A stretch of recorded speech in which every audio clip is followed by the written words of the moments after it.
చూడండి, కళ్ళు మూసుకొని పడుకోవద్దు, గదిలోకి వెళ్ళొద్దు, హాల్లోనే కూర్చోండి, టీవీలోనే చూడండి. ముఖ్యంగా చూడాలని అనుకుంటే మా టీవీ కూడా చూడండి. మీరు చూడకపోయినా బాధ లేదు, కానీ మీకు చూయించే సినిమా మాత్రం పిఠాపురం ప్రజలు బాగా చూయించారు.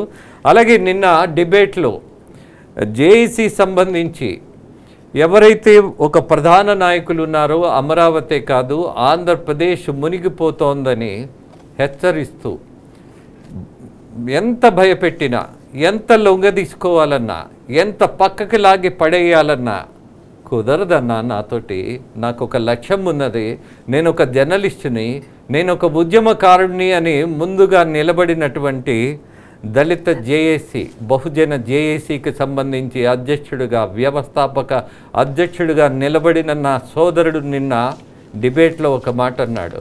అన్నా రాసుకో, రేపు రాబోయేది కూటమి అన్నాడు. సోదరా తొందరపడకు, కొంచెం టైం ఉంది అన్న. ఇప్పుడు వచ్చి తొడగొడుతున్నాడు, నిలబడి నన్ను ప్రశ్నిస్తున్నాడు. ఆగమన్నావు కదా అన్న, ఇప్పుడు కూడా ఆగమంటావా అని అడుగుతున్నాడు. ఏం చేయమంటావు సోదరా? ఇవాళ ఉన్నటువంటి రిజల్ట్స్ చూసిన తర్వాత మీ బిలీఫ్, మీ నమ్మకం నిజమైన తర్వాత మనందరం భావించినటువంటి ఒక మార్పు ఏదైతే ఒక పోరాటంగా ప్రజల మధ్య నిలబడి చేశామో ఆ ఫలితం చూస్తున్నప్పుడు సోదరా మీకు ధన్యవాదాలు. మీ త్యాగానికి చేతులెత్తి జోడిస్తూ. ఎస్, ఎలా ఉంది?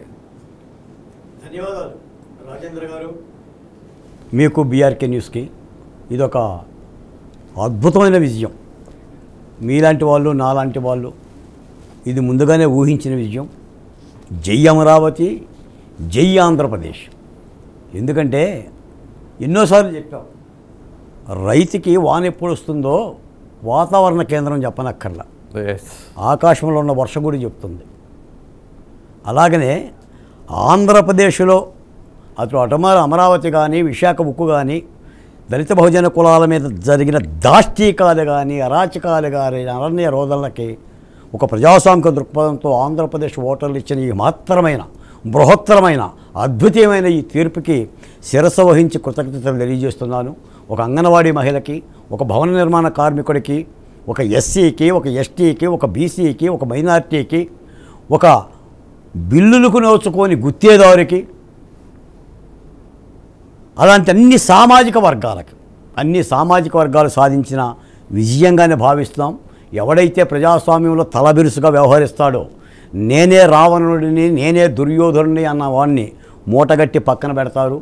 రాజేంద్ర గారు ఈ సందర్భంగా మీకు చెప్తున్నా, నిన్న కూడా మీ ముందే చెప్పా, తెల్లారింది లేవండోయ్ కుక్కరోకో, ఇక మంచాలేక దిగండోయ్ కుక్కరోకో, జాము రాత్రి పడగ విప్పిపోయింది, భయం లేదు గియ్యం లేదు, నిధుల ముసుగు తీయండి అని చెప్పేసని ఆంధ్ర రాష్ట్ర ప్రజల ఓటర్ల తీర్పుని భవిష్యవాణిగా చెప్పా.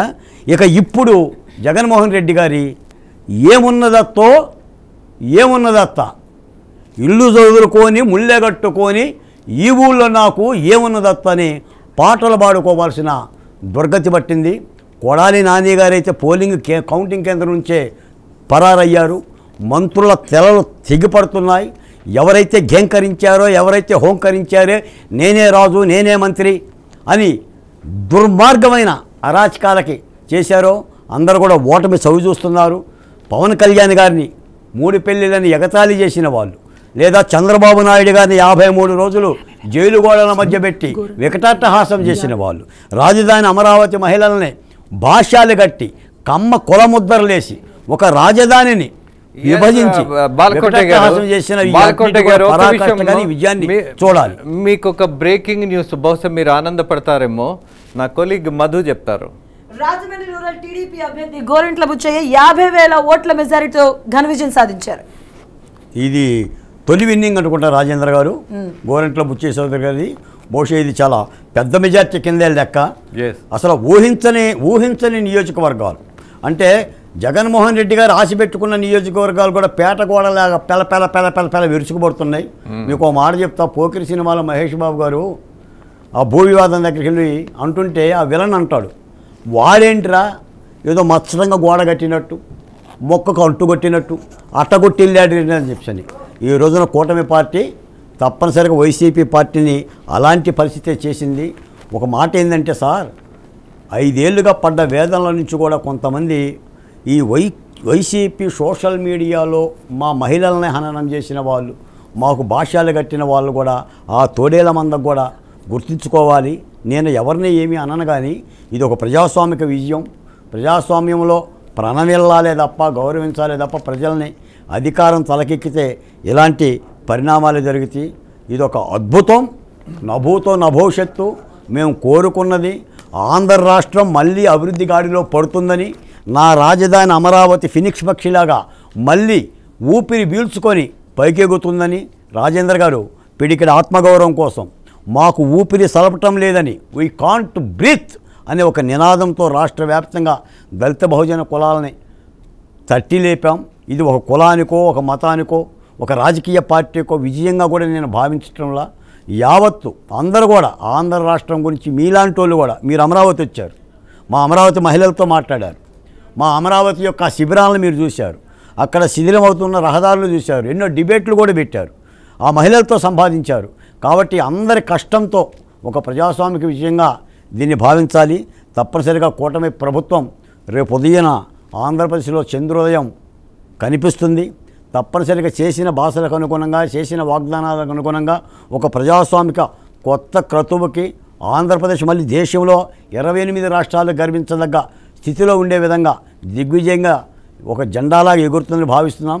కేంద్రంలో కూడా ఆ దిశగానే దాదాపుగా ఇప్పుడున్న నాకు తెలిసిన వాతావరణం ప్రకారం కొంత ఎన్డీఏనే మెజార్టీ స్థానాల్లో అధికారం వైపుగా చూపిస్తుంది.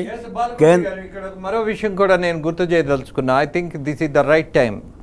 రాజకీయాల్లో ఎవరిని ప్రోత్సహించాలో అన్నటువంటి విచక్షణ మనం మర్చిపోకూడదు.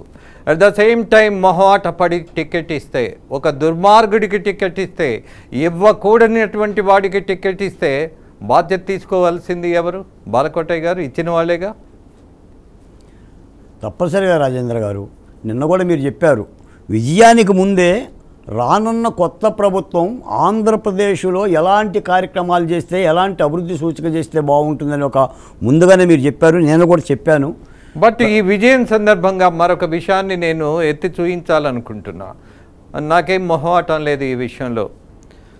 ఇవాళ జగన్మోహన్ రెడ్డి ఇంత వేధించడానికి ప్రధాన కారణం చంద్రబాబు గారనంట. నాకేం సందేహం లేదు. కారణం ఏంటో తెలుసా? ఆయన అధికారంలో ఉన్నప్పుడు బెయిల్ మీద బయటకు వచ్చి రెచ్చిపోతున్నటువంటి నాయకులను ఆపలేనటువంటి అసహాయ దశలో నిర్లక్ష్యంగా వ్యవహరించబట్టే ఈ రాష్ట్రం 5 సంవత్సరాలు ఇబ్బంది పడింది అన్నటువంటి మీ విశ్లేషకుల మాటకు కొంత అర్థం ఉన్నది. అదే సత్యం అన్నది కూడా నేను నమ్ముతున్నా. బికాజ్ మనం అందరం ఒక పార్టీ కోసమో లేకపోతే మరొకడికి వ్యతిరేకంగానో పోరాడలా. మన లక్ష్యం కోసం పోరాడాం, మన మహిళల కోసం పోరాడాం, మన అమ్మల ఆత్మగౌరవం పెంచడానికి ప్రయత్నించాం. ఏదైతే మనం చేశామో మనతో పాటు చేసిన వాళ్ళందరూ మన మార్గంలో ఉండొచ్చు, కానీ మన రంగు మారదు, మన భాష మారదు, మన ఆలోచన మారదు, మన వ్యక్తిత్వం మారదు, అలాగే మన లక్ష్యం కూడా మారదు.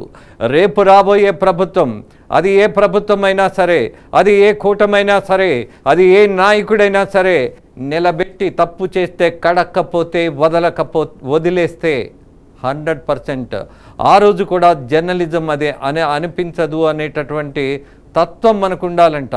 ఆ తత్వం ఖచ్చితంగా కొనసాగాలంట.